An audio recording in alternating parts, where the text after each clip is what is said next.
తరతరములుగా పరమాత్ముని కైంకర్య సేవ చేయుచున్నామే.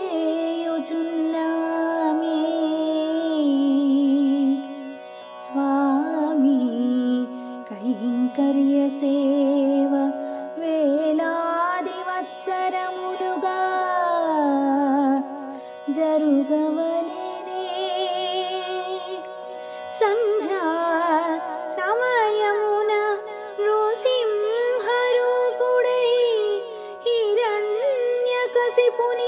సంహరించిన స్వామికి ఉత్సాహము కలిగించు స్తుతిని పాడుదుమే.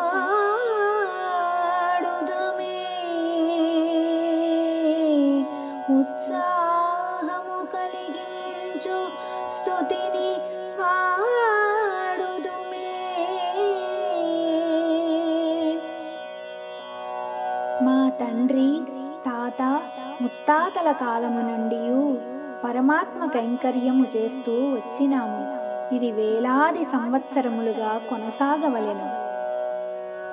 సంధ్యా సమయమున నరసింహ అవతారము దాల్చిన పరమాత్మ హిరణ్యకశిపుని సంహరించిన తర్వాత ఆయనకు ఉత్సాహము కలుగచేయుటకు స్తుతించుదామని విష్ణుచిత్తులు పిలుపునిచ్చినారు.